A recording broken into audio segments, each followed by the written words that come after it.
सरकार बड़ा या संगठन?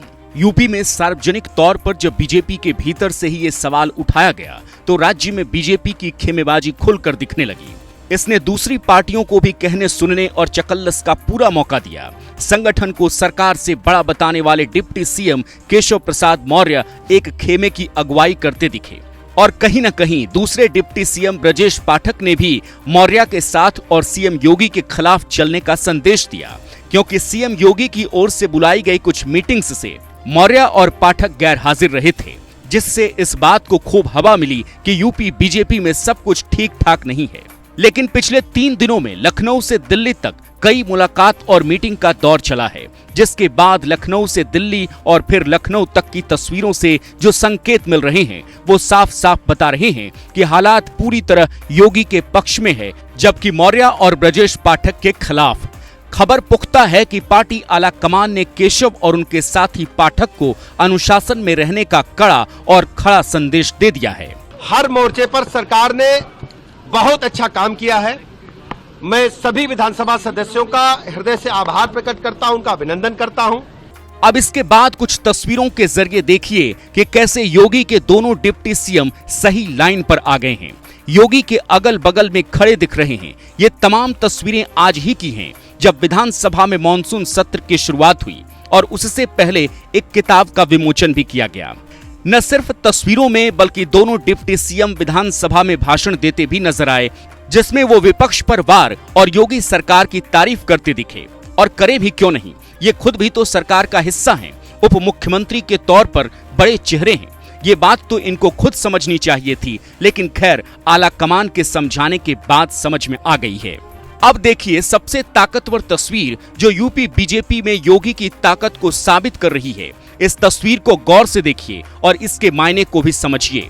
यहाँ सीएम योगी, डिप्टी सीएम मौर्य और ब्रजेश पाठक तीनों एक साथ एक मंच पर बैठे नजर आए। दोनों डिप्टी अपने मुख्यमंत्री के अगल बगल दिखे। हालांकि इसमें नोटिस करने वाली बात यह है कि ब्रजेश पाठक और योगी थोड़े पास पास बैठे थे, जबकि मौर्य थोड़े दूर। पास बैठे पाठक योगी से बातचीत भी करते नजर आए, जबकि मौर्य चुपचाप मूक दर्शक बने नजर आए।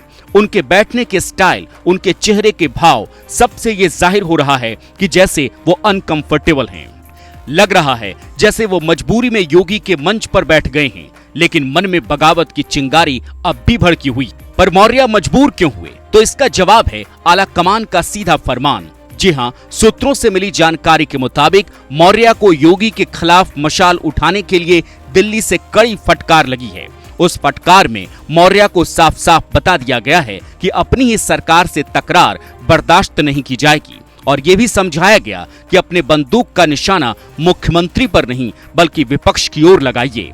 शायद इसीलिए आप देखेंगे कि दिल्ली से लौटने के बाद मौर्य जब मीडिया के कैमरे के सामने आए तो पहले की तरह ही अखिलेश यादव को निशाने पर लेते दिखे। यानी अब तक की कहानी से आप समझ रहे होंगे कि योगी के खिलाफ खेल खेलने में मौर्य को करारी मात मिली है, क्योंकि उत्तर प्रदेश की राजनीति में योगी आदित्यनाथ बड़ा नाम बन चुके हैं और लोकप्रियता के मामले में तो योगी से केशव प्रसाद मौर्य का मुकाबला कभी था ही नहीं। जहां योगी गोरक्षनाथ पीठ के महंत हैं, सीएम बनने से पहले गोरखपुर जैसी अहम सीट से लगातार 5 बार सांसद रह चुके हैं, वहीं केशव प्रसाद मौर्य पर कई चुनाव, यहां तक कि अपने ही घर में हारने का दाग लगा है। बीजेपी के भीतर योगी की ताकत और उनके कद का अंदाजा लगाना और आसान हो जाएगा जब आप 2 दिन पुरानी एक और तस्वीर देखेंगे। ये दिल्ली से निकली। मौका था नीति आयोग की मीटिंग खत्म होने के बाद का, जब प्रधानमंत्री के साथ कई राज्यों के मुख्यमंत्रियों का फोटो सेशन हुआ। इसमें तमाम राज्यों के सीएम मौजूद थे, यानी बीजेपी, एनडीए के भी और इंडिया ब्लॉक के भी। अब गौर कीजिएगा कि इस तस्वीर में पहली कतार में प्रधानमंत्री के साथ बीजेपी का सिर्फ एक ही मुख्यमंत्री खड़ा दिखता है और वो हैं योगी आदित्यनाथ।